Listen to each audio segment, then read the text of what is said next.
Oiga, muchas gracias por estar con nosotros el día de hoy y poder entrar en las temáticas que tenemos propuestas en esta jornada fría, además en la capital. Y ya lo adelantábamos, vamos a partir hablando un poquito de la agenda en torno a la agenda al proyecto, ¿no?, de reforma previsional, un tema que desde el gobierno se pretendía ir avanzándolo bastante más durante estos últimos días. Se esperaba votar en general el lunes pasado en la Comisión de Hacienda, finalmente no ocurrió, se decidió esperar el informe de la mesa técnica que terminó su trabajo el día jueves, pero tampoco llegó a puerto en los temas centrales que está tratando de sacar adelante el gobierno. Por ejemplo, la creación de un seguro social y el destino del 6% de cotización, del cual el Ejecutivo propone, ya lo hemos recordado, 3% a reparto y 3% a cuentas individuales. Desde la oposición, según lo que también se ha planteado y ha sido recogido por prensa, insisten en que no pueden votar sin que el gobierno aclare antes los cambios que quiere hacer al proyecto.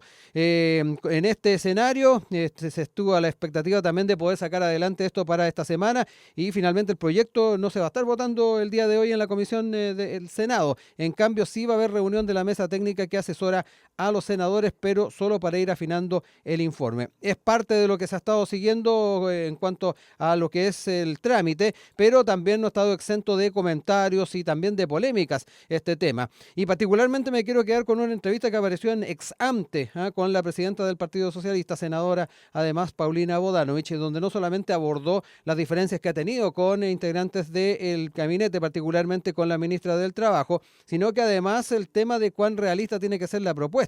Y frente a ello, la timonel del Partido Socialista señaló que cuando uno tiene que buscar efectivamente la finalidad de esto, de este realismo, es mejorar las pensiones. Hay que buscar una fórmula para llegar a ello. No tenemos mayoría en el Congreso, pero yo creo que se ha hecho un esfuerzo desde el gobierno, también desde la ministra Jari, particularmente desde la Comisión Técnica, para ir buscando las alternativas. Lo peor que nos puede pasar en la vida, dijo, es enamorarnos de nuestras propias ideas. Entonces hay que buscar cómo, con cierta creatividad, pero manteniendo principios que guíen la reforma previsional, se llega a una solución. Es en general lo que ha estado primando en esta discusión, pero quiero entrar con estos antecedentes también a comentar con ustedes cómo se está proyectando un tema tan fundamental para el gobierno. Flavia, me quedo contigo para comenzar.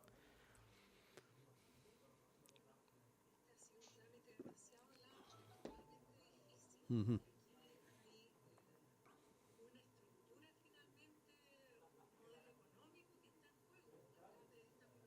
Sí.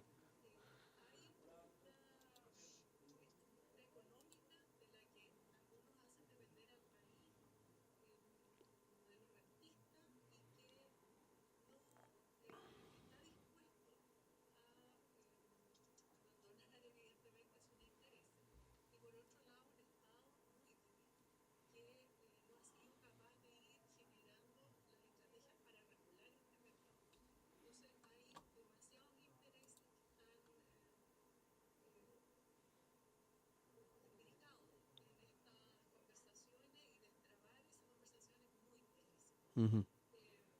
La aspiración del gobierno es bastante ambiciosa, intensa, generar en el fondo las bases de un modelo tripartito que es, al parecer, el mejor modelo que existe en el mundo. No han funcionado otros modelos de reparto completo o completamente privados porque generan muchas Sí. inequidades, y los que tienen mejores sistemas son con aporte al empleador, como se está proponiendo ahora, con aporte individual y con un pilar solidario como el que tenemos nosotros. Entonces, el tema es que hay atrás las discusiones.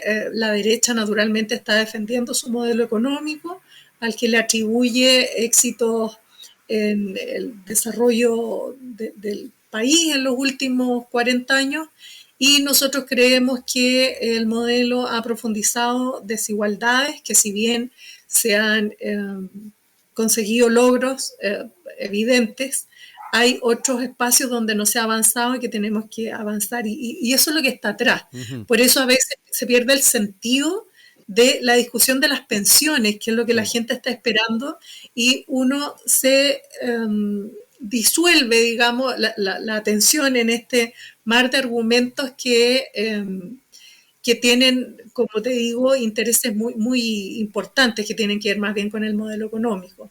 Yo siempre Mm. he entendido que el modelo de capitalización individual respondía a un momento particular de la historia de Chile donde no había dineros para que el Estado se administrara y que tal vez habría alguna justificación porque este es un modelo de capitalización finalmente, insisto, es un modelo rentista de capitalización donde terminaron generándose riqueza a propósito de la seguridad social que a esta altura definitivamente muy, muy cuestionable moralmente. Entonces, solo aquí ganan, imagínate, solo te voy a dar unos datos. El modelo de AFP, las AFP, las administradoras de fondos de pensiones, no la cuenta del usuario final, digamos, es un negocio que es tan rentable para sus dueños, no para los afiliados, que es el doble, genera mayor beneficio que los bancos, que la banca. Genera mayor beneficio que todas las actividades económicas reales en el país. Tiene más del 33,3% de rentabilidad sobre capital.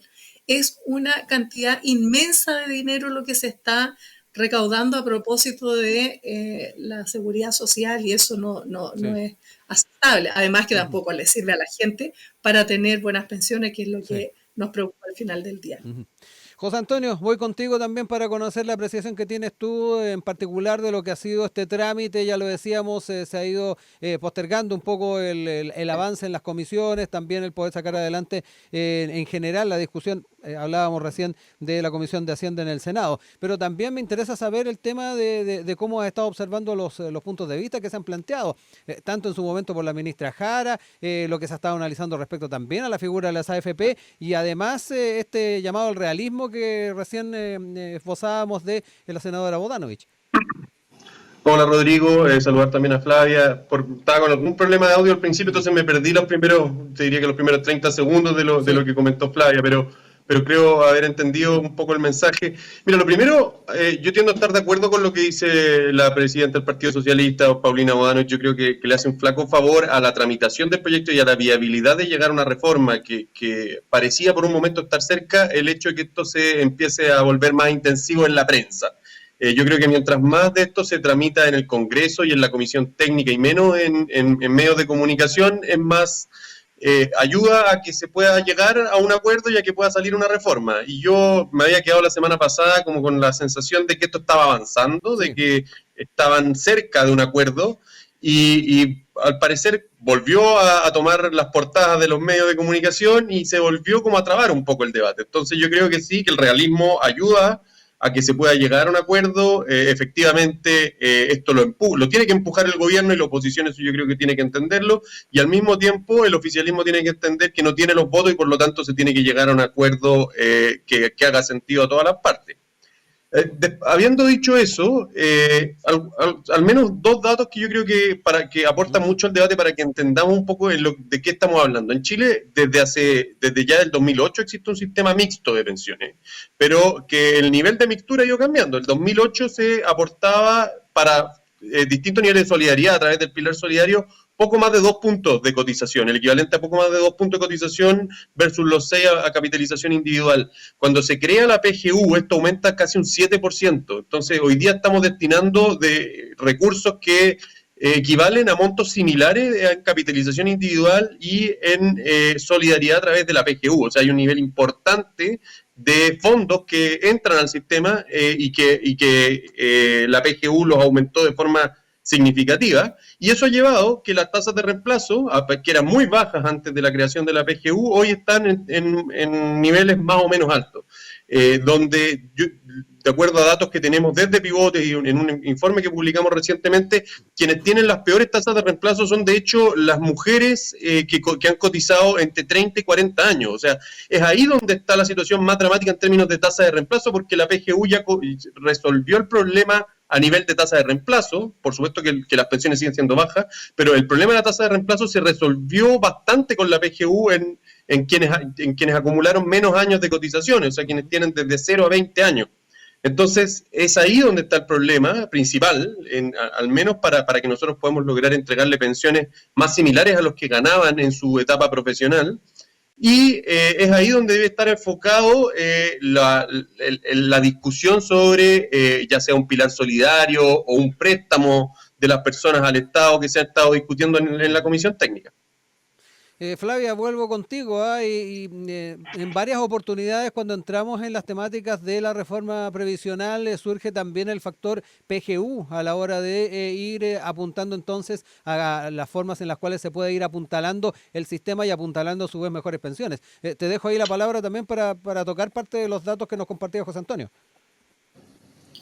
Sí, efectivamente ha ido variando la estructura de un modelo de capitalización individual, evidentemente con muchos problemas, que está diseñado en un país que tiene una estructura de empleo determinada, donde parte de teóricos, de supuestos teóricos que evidentemente la realidad supera, como por ejemplo que la gente va a ingresar a una edad determinada al mundo laboral, que no va a tener lagunas previsionales y que va a tener una trayectoria eh, más o menos razonable y ascendente en su cuestiones que en la realidad no pasan. Nosotros tenemos un país que es muy débil en cuanto a su estructura de empleo, porque tenemos muy debilitados los sindicatos, la capacidad de negociación del empleador. Básicamente la seguridad en el mundo del trabajo está dada por las condiciones económicas y está constantemente amenazada. Por lo tanto, la trayectoria laboral de la gente, que se supone que es vital para este sistema de capitalización individual, esta condición básica no se puede cumplir. Dicho eso, hemos ido avanzando efectivamente. La presidenta Michelle Bachelet impulsó este pilar solidario universal. Después lo incrementó en los montos el presidente Piñera, pero sin duda sigue siendo un sistema mixto y nosotros tenemos que avanzar a un sistema tripartito. Ahora está la posibilidad de que este aporte que va a hacer el empleador y que muy arteramente, digamos, la AFP han colocado como propiedad del empleador, eso no sale del sueldo del empleador, todos lo sabemos, pero a veces uno tiende a olvidar este discurso. Este es un aporte del empleador, es la tercera pata de la mesa. Creemos que tiene que corregir todos los problemas que señalaba, por cierto, disculpa, José Antonio. José Antonio. Mira, mi hijo se llama José Antonio. Todos esos problemas que él señala de lagunas y cuestiones y de fracturas en el sistema, tienen que corregirse, y nosotros creemos que con este 6% adicional de los empleadores se puede hacer este fondo solidario. Ahora, este es un fondo, es un seguro más bien. Ese es el concepto para avanzar a este modelo tripartito que el Partido Federación Regionalista Verde Social ha propuesto desde siempre. Y hay una cuestión importante también aquí. Y ahí me sumo un poco a las palabras o al sentido de las palabras de la presidenta del Partido Socialista. Creo que hay momentos en los que hay que ser extremadamente realistas.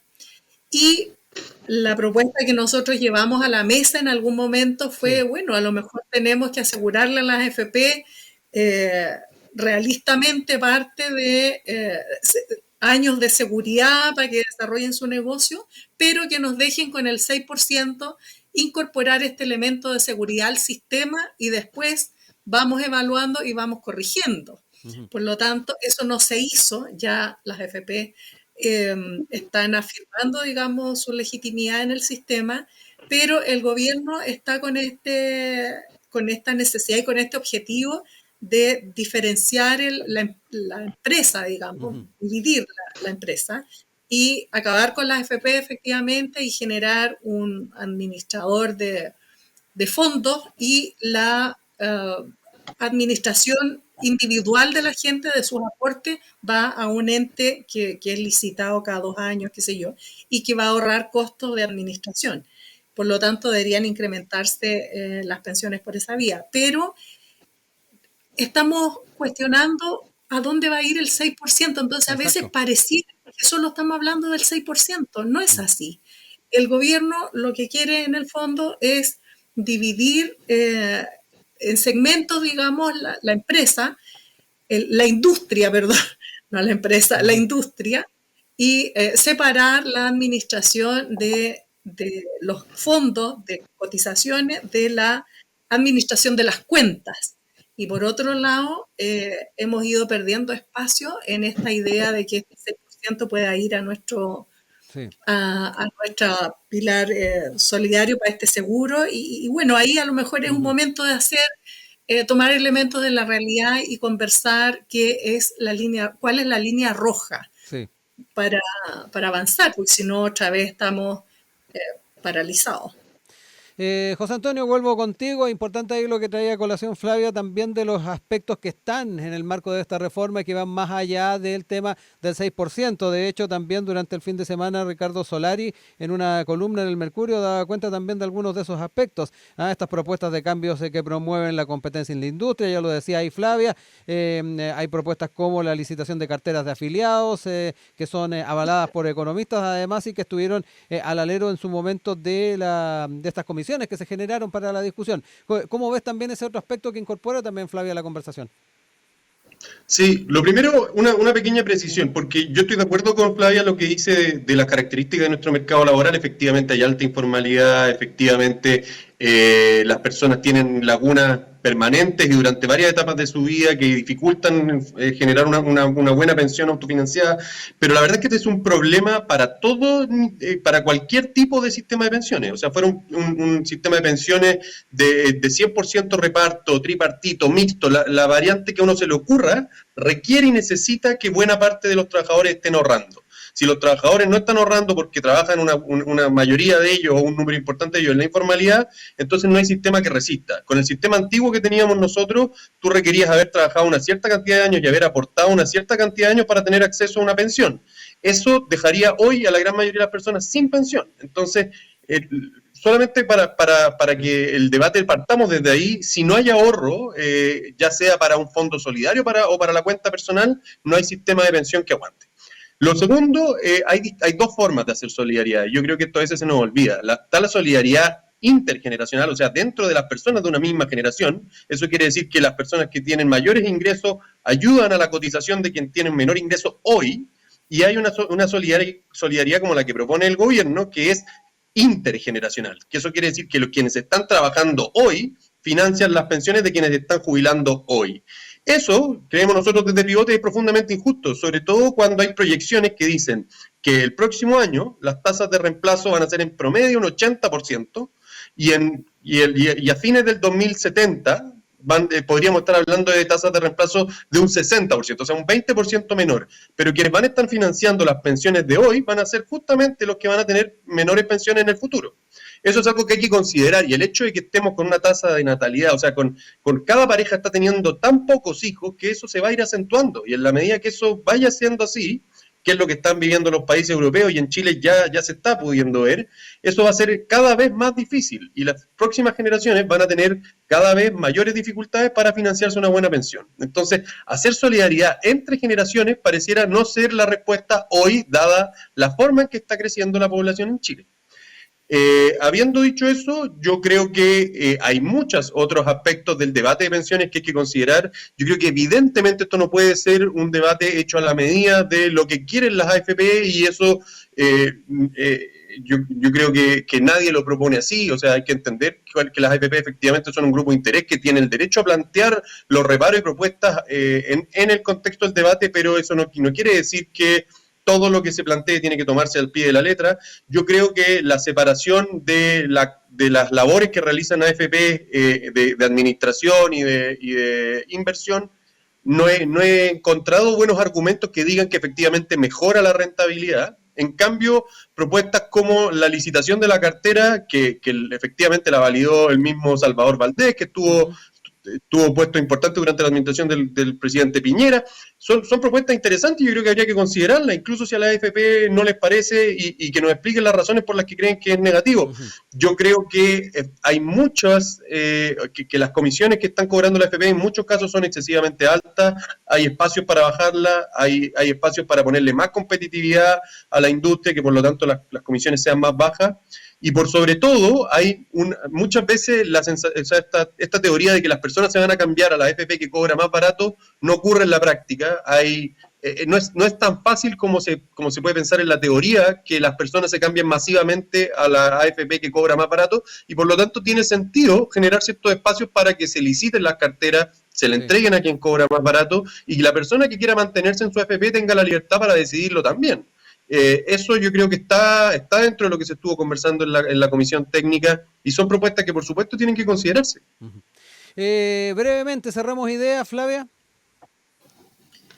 Mira, me veo con mucha preocupación este tema de la discusión. Yo creo, insisto en el punto inicial, hay un modelo económico, a propósito del estudio de Salvador que señala José Antonio, digamos.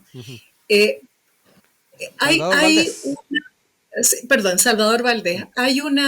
Es que estaba buscando el artículo precisamente de Gonzalo Marner que escribió en el Clarín, que es un economista bastante destacado de la USACH, precisamente, que él señalaba justamente cuáles son las cuestiones que están atrás de esta discusión.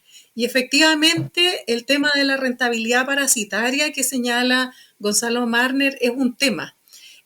Hay un tema moral también en rentar a propósito de la seguridad social, que hay que corregir. Eso no es aceptable porque mientras los niveles de rentabilidad para algunos son extremadamente altos, insisto con mis cifras que había sacado del documento de Salvador Valdés, la gente no mejora sus pensiones. Es urgente. Mira, si hubiera habido un avance o se hubiera aprobado en la Cámara de Diputados hace bastantes meses atrás la reforma que se rechazó por 2 votos, la gente habría mejorado considerablemente sus pensiones. Cuando uno dice cuántos dineros han dejado de percibir los pensionados porque no se aprobó por 2 votos en la Cámara de Diputados esa reforma, uno dice, hay que urgente ponerle el acelerador a esta discusión y no perder el foco, aunque entendemos que son muy complejos, que desarmar un modelo económico y reemplazarlo de manera muy rápida los costos son muy altos y siempre lo pagan las personas, por cierto, que es lo que nos debe preocupar, pero hay que ponerle el acelerador a esta conversación, porque si no vamos a seguir heredando, va a ser un tema de campaña presidencial y cualquiera que lo herede, además, va a incorporar otros elementos que van a volver a foja cero la conversación. Si, acuérdense que el estallido social, una de las reclamos centrales de el estallido precisamente era el tema de las FP y el tema de mejorar las pensiones y su urgencia.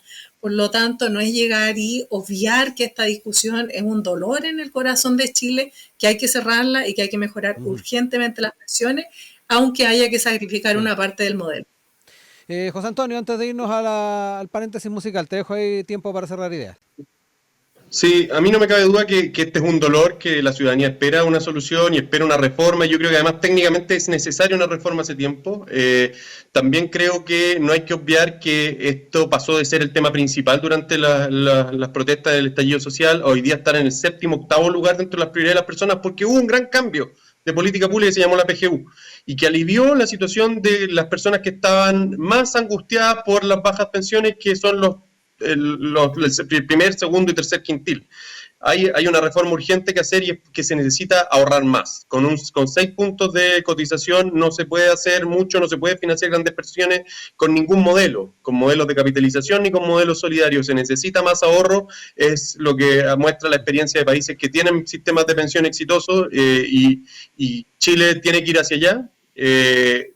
Pero también creo yo que uno de los problemas que estamos enfrentando en esta discusión es justamente que acá lo que se busca, más que mejorar las pensiones y llegar a un adecuado sistema de pensiones, es destruir un modelo. Yo creo que el modelo no es el problema. Nosotros tenemos un problema principal que subyace a toda esta conversación, que es en el mercado del trabajo. Nosotros tenemos una alta informalidad, unos niveles que están cada vez más altos de cesantía, y eso es lo que hay que corregir si queremos que cualquier modelo funcione. El modelo chileno podría funcionar mejor en la medida que no haya lagunas durante gran parte de la trayectoria laboral, en la medida que se paguen sueldos más altos, en la medida que haya alta formalidad, y a eso hay que avanzar y para eso hay que implementar reformas que permitan un grado mayor de flexibilidad, mayor creación de empleo y trabajos más fuertes, trabajo formal más vigoroso, más permanente, y no lo que estamos viendo que es un debilitamiento del acceso al mercado laboral.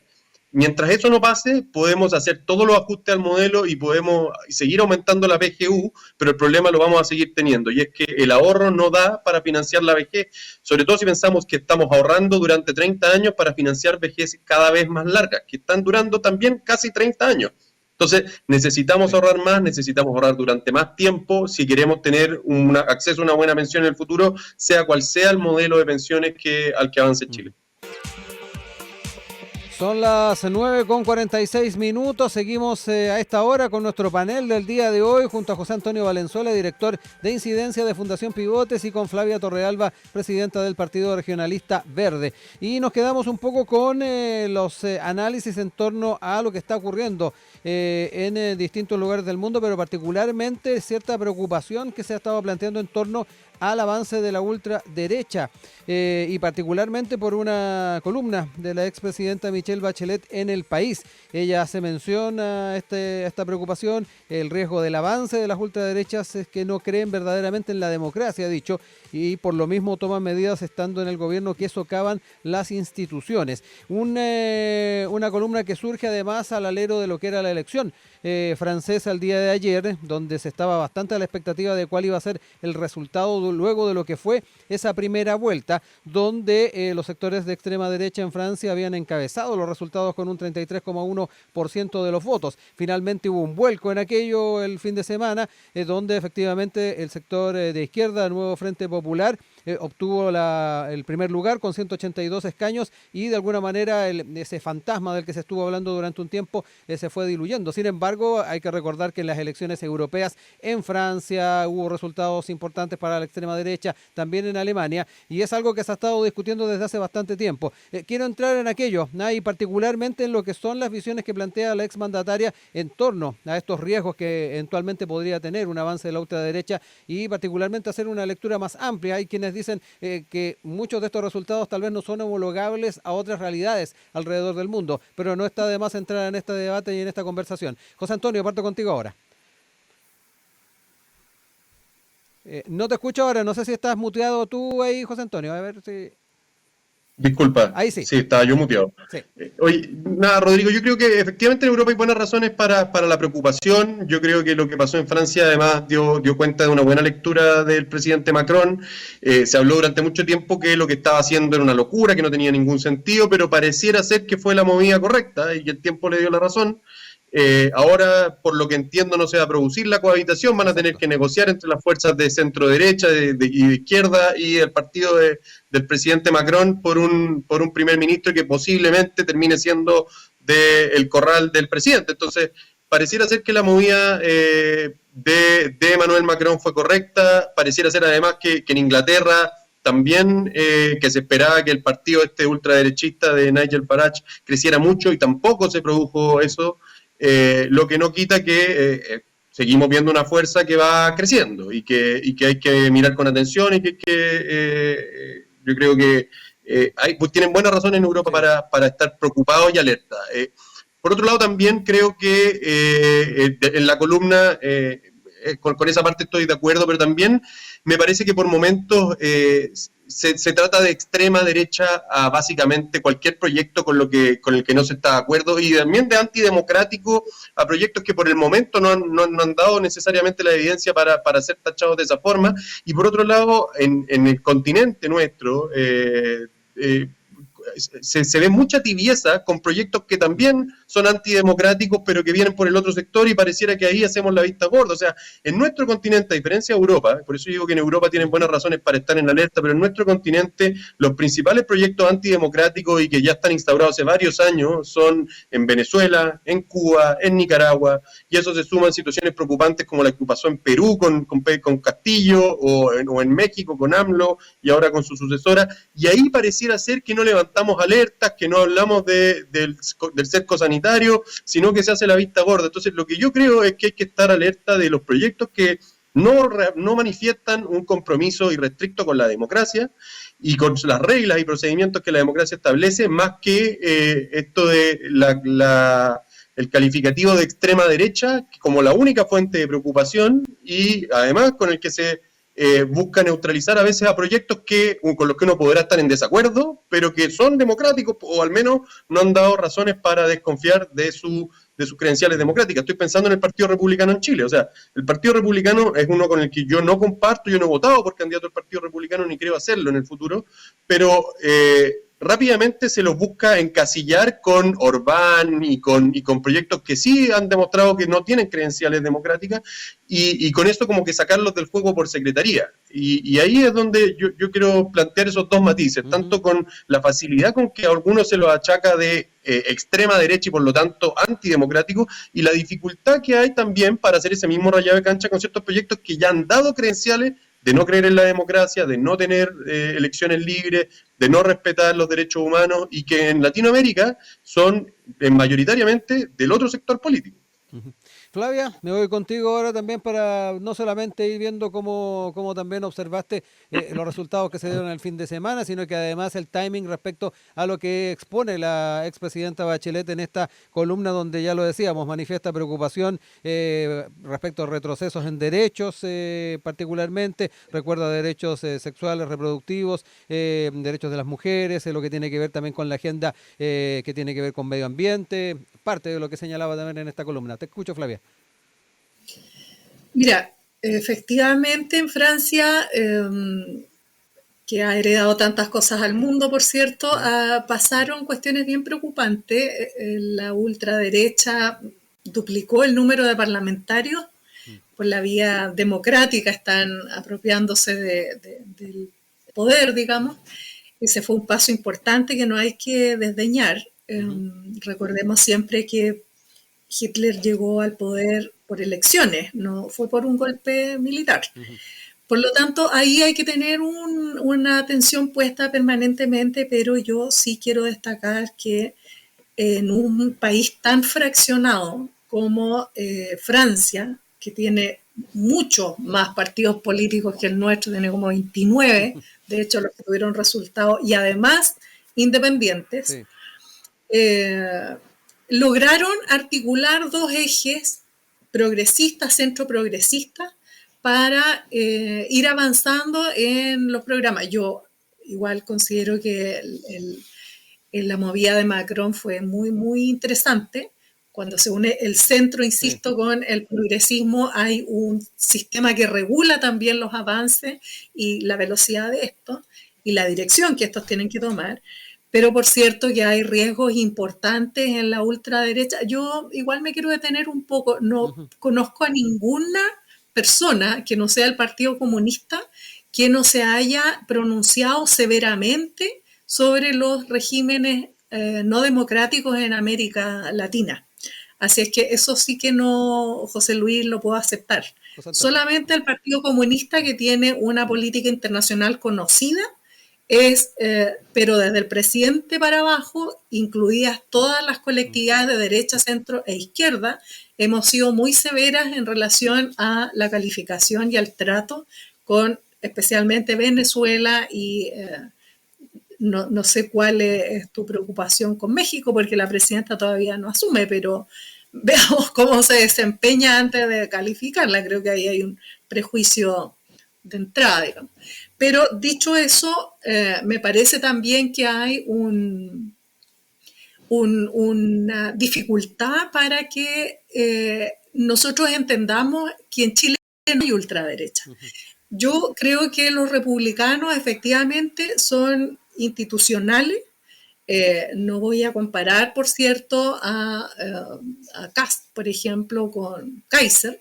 Eso no, porque ahí sí hay una ultraderecha manifiesta. Kast es un hombre doctrinariamente formado, que siempre ha usado las estrategias democráticas para manifestarse, pero en el inicio el Partido Republicano tuvo gente muy extraña militando en sus filas que han ido saliendo del partido.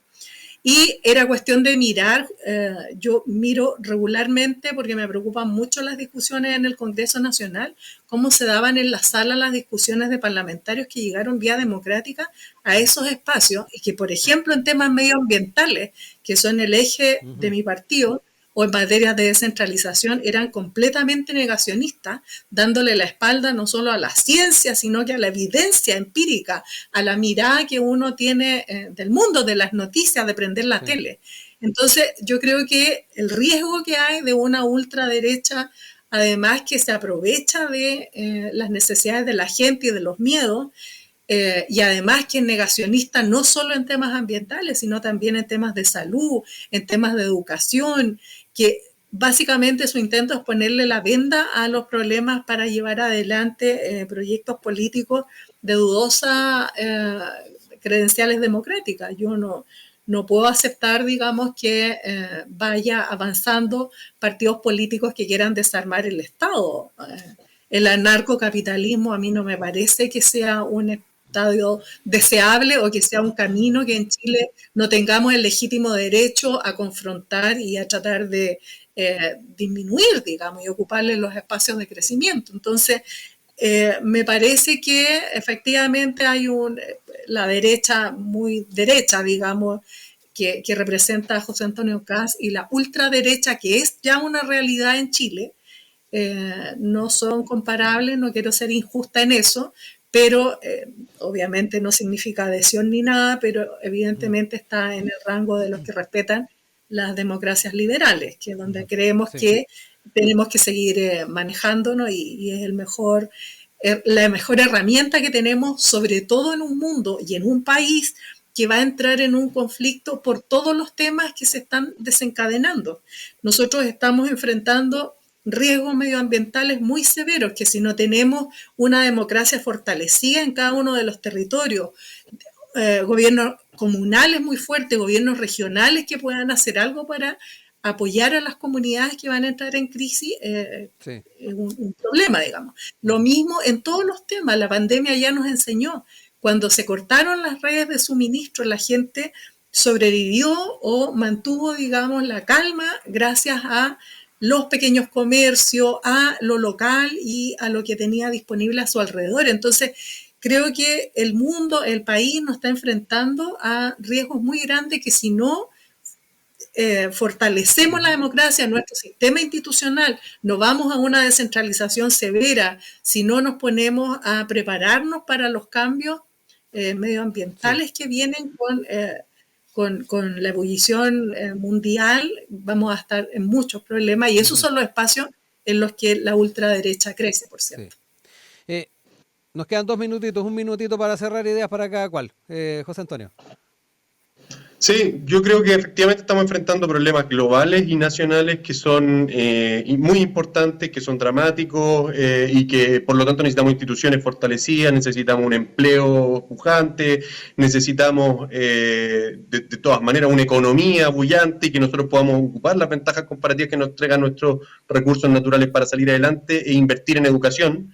Yo creo que a empujar esos 4 temas nos dedicamos en pivotes y es importante que entendamos el nivel de los desafíos que enfrentamos para que podamos hacerlo de manera adecuada. Sí. Yo creo que por lo tanto tenemos que ser precavidos y estar en alerta de aquellos grupos que intentan tensionar la democracia, debilitar las instituciones, que en Latinoamérica existen por el lado derecho y por el lado izquierdo, y los hemos vivido en Chile y en el resto del continente de ambos sectores, y por lo tanto yo el apellido, o sea, el prefijo de derecha extrema como la única fuente de preocupación no lo comparto. Yo creo que por ambos extremos, incluso algunos sectores apolíticos, pero populistas, también implican desafíos y debilitan las instituciones, y por lo tanto de todos ellos debemos estar alerta porque necesitamos instituciones fuertes, instituciones públicas que estén a la altura del desafío, economía que crezca, y una educación a la altura que hasta el momento está muy tensionada y está muy debilitada, y por eso el llamado es, desde todos los sectores que intentan debilitar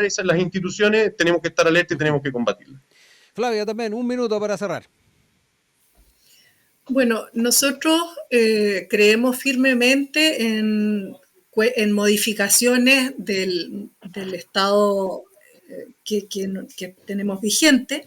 Creemos que tenemos que ser muy intensos en estas modificaciones y por eso necesitamos partidos políticos muy fuertes, un sistema político creíble, porque, insisto, tenemos que recuperar todos los espacios, especialmente mirando al país como regiones, incluida la región metropolitana, que es la región más grande de todas, que no ha podido resolver sus problemas y que solo se han agudizado los problemas que a diario afectan la vida de la gente. Nosotros, por cierto, que tenemos un modelo económico que se basa en el desarrollo humano y en el crecimiento económico a escala humana, por cierto.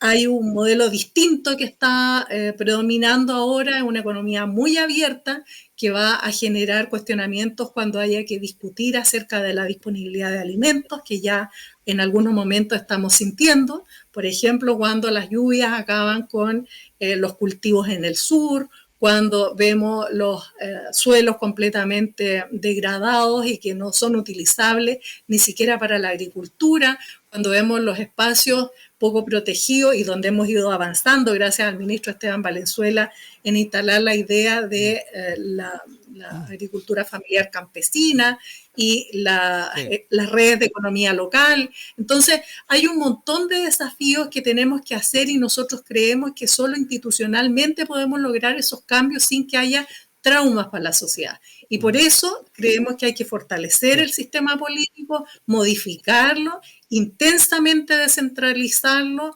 intensamente incorporar elementos de control para que no haya escándalos que fragilicen los procesos de descentralización, como por ejemplo en el tema fundaciones.